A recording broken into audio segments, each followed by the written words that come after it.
नमस्कार दर्शक बंधु, रियास किचन को आपण मानक स्वागत। आज मु बनाइबा जाऊँगी सजना साग भजा।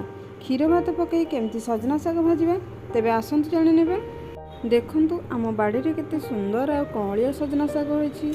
मु सेथिरु किछि तोली नै आसीछि आ एठी ताको भलो भाबरे पोक देखि बाछि नेउछि।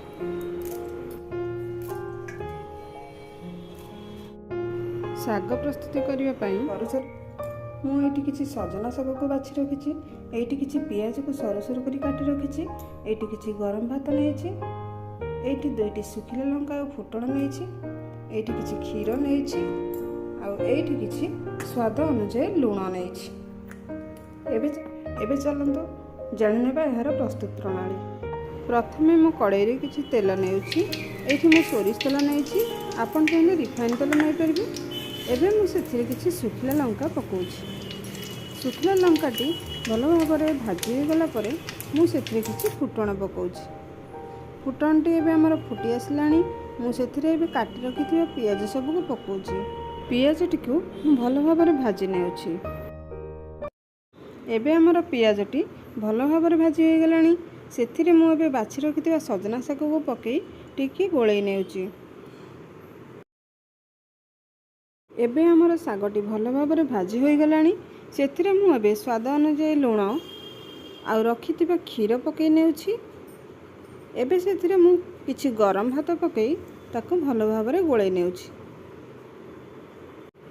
एबे मु क्षीर आ भात को साग सहित भल भाव में मिसई नेउछि, जहा फल कि सागर टेस्टी भल आसीबो।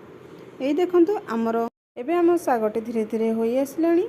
एही साग भजाटी खूब शीघ्र हो जाए थाए। आपण माने मध्य निश्चिंत थरे ट्राए करंतु एवं एहाको गरम भात और पखाल भात सहित खाई यार मजा नियंतु। आमे समस्त जानिछंती सजना सागटी आम देह पई केते उपकारी।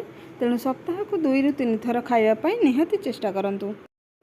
एबे आमे सागरु क्षीर मरिबा पर्यंत आउ टिके भाजी नेबा।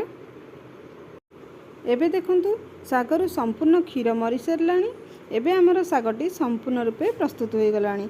एबे एहाको मु बाउल को काढी नेछि। देखंतु दर्शक बंधु, आमर सजना साग भजाटी केते सुंदर देखा जाउछि। एहा देखिबा पई जेतिकी सुंदर देह पई मध्ये सेतिकी उपकारी। तेणु एहाको निश्चिंत भाव में घरे ट्राए करंतु। आ मो रेसिपीटी जदि आपण मानकु पसंद आसी थाए तेबे कमेंट माध्यम रे निश्चिंत जणांतु। जदि मो रेसिपीटी आपण मानकु पसंद आसी थाए तेबे मो चैनल टी को लाइक शेयर एंड सब्सक्राइब कर दियंतु।